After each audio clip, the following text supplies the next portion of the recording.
around and I need to clean it up. And I figured I would let the camera roll while I do this. So if you'd like to join me, let's get started.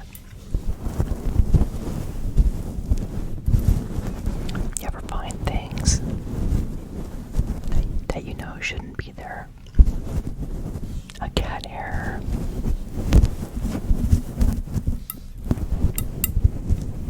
You're probably thinking to yourself, Michael, I have never seen tweezers that large.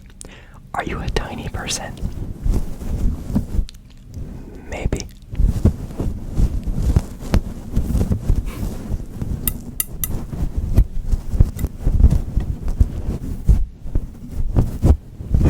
Pluck. Pluck, pluck. Pluck. Pluck, pluck. Pluck. You're probably thinking to yourself, you're just trying your mic cover. Probably. I might have to start plucking my face too, I get part of my fluffy mic on my face. Pluck. Plucking.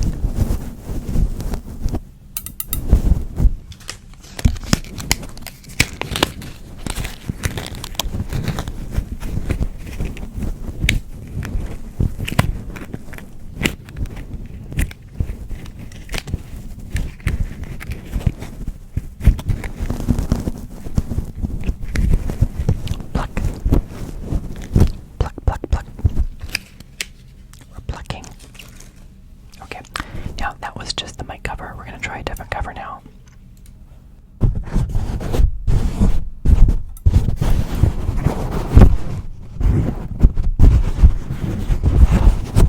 Plucking.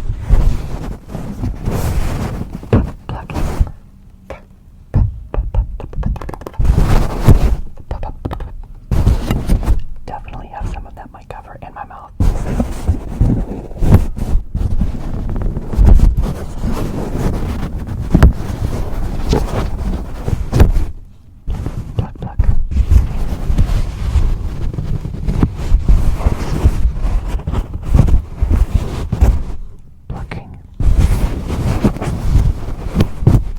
One more cycle that I want to try before choosing if it's the last.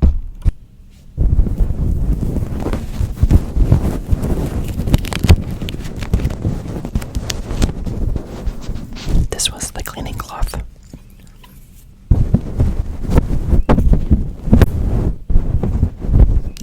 Pluck. Pluck.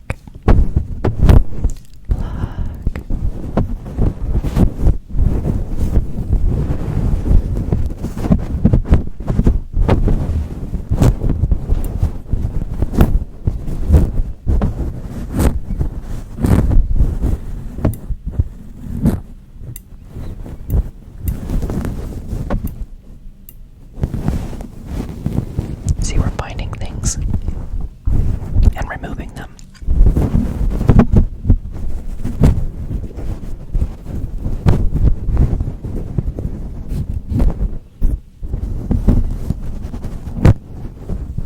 Just a little bit more. Right there. This is effective. I had some doubts, but it seems to be working.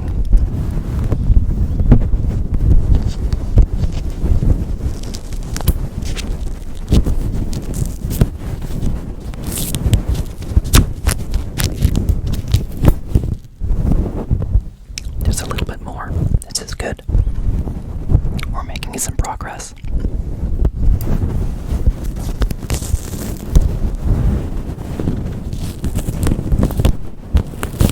You've never seen a mic this dirty, huh?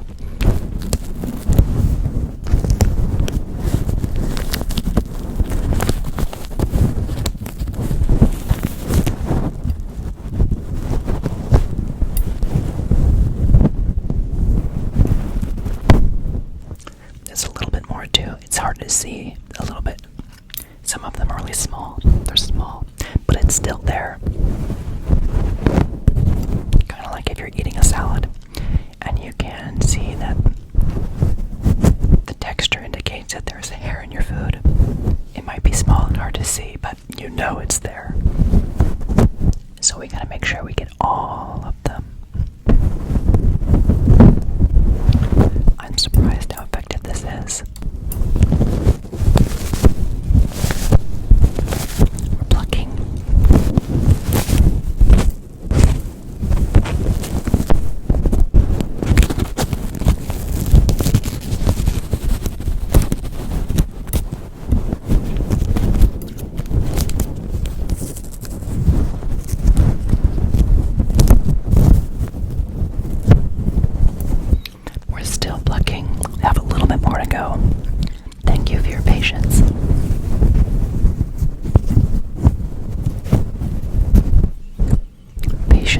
divert you.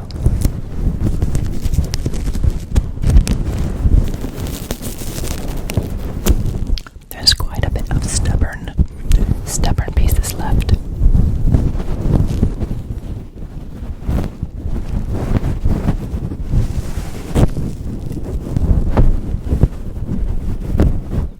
There's a little bit more. You can see it's quite effective.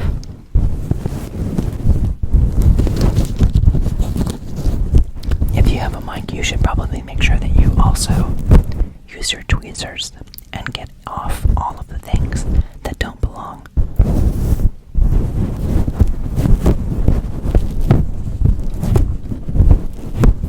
There's a little bit more too. We have just a little bit more. Let's try to see how effective we can be.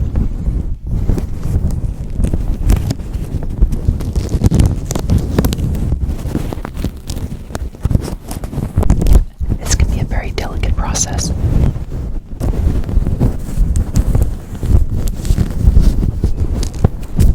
Are you fond of delicate processes? I know I am.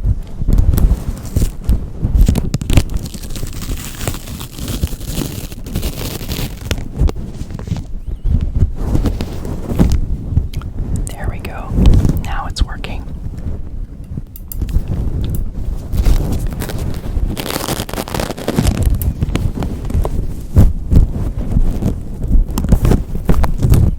There's a little bit more. Now you might be watching this thinking, I have not used tweezers like that. And I can tell you that these were bought for a very special purpose.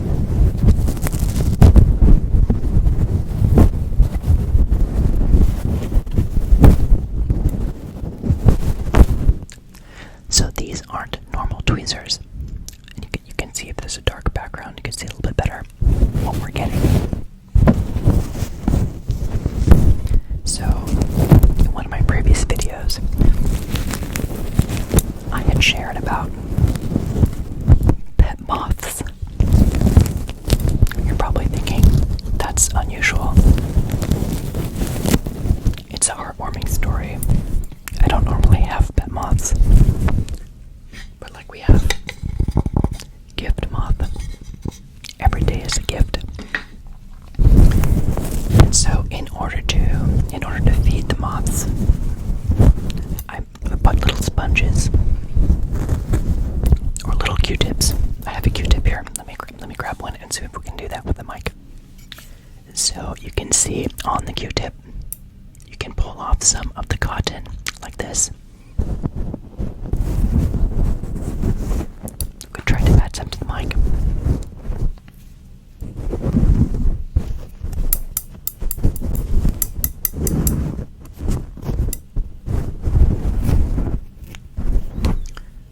And then we can try to tie it back really quickly.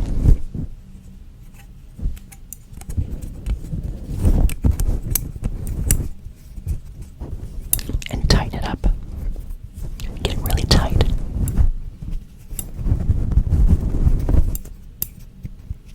And then what we would do with the Q-tips is we'd use some sugar water, some sweet water that has some calories in it, so that the moths could eat it, kind of like you'd feed a butterfly. Or if you've been to San Francisco, there is the Museum of the California Academy of Sciences has a really neat butterfly exhibit. It's in a humid room, very humid. It's a dome inside of a room. It's quite large. Many kinds of beautiful butterflies. Lots of God's beautiful creations on display. And they might even land on you, so you have to be careful. If you go with a fidgety and nervous child, be careful so they don't crush the butterflies. But they have little plates with sponges, with fruit and sweetened liquids that the butterflies can suck up like nectar. And so we would put these on there for the moths, and then we could put them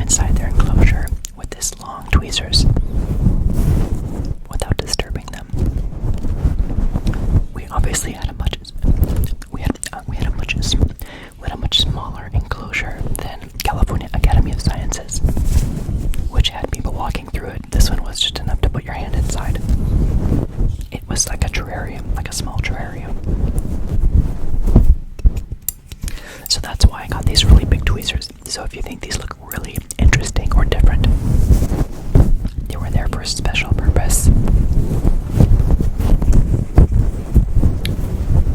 One other method that we didn't actually yet try was using syringes to try to feed them with like a nectar.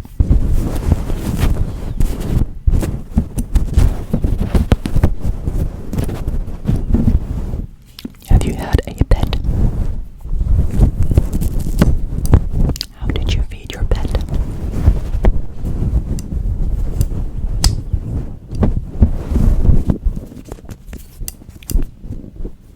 There, we got a big clump.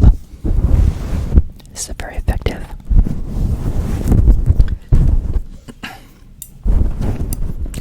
This reminds me of a Bible verse from 2 Corinthians 10, chapter 10, verse 5. It says, casting down imaginations and every high thing that exalts itself against the knowledge of God, and bringing into captivity every thought to the obedience of Christ. So that one talks about taking every thought captive. So some people have lots of intrusive thoughts. You're not good enough. You'll never amount to anything. Why bother trying?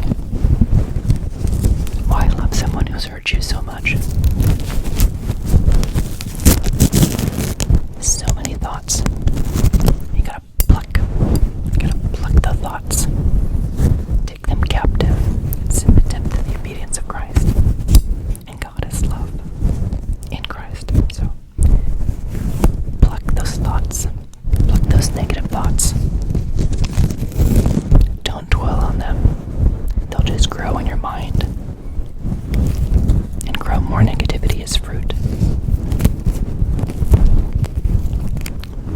There's some more. Maybe I should show you the pile I've created.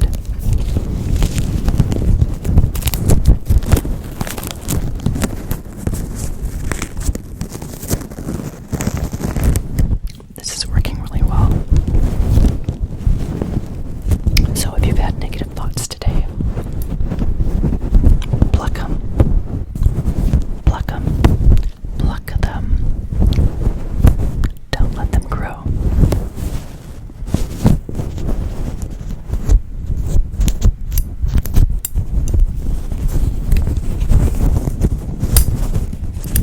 Pluck them.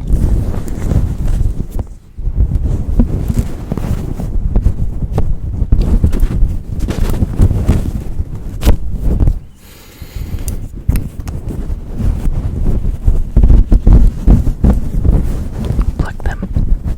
Just like that, just like this.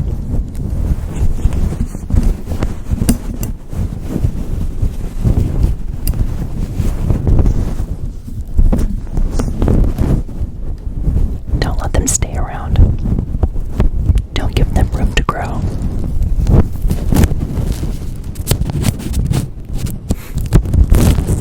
This is good, you're doing it.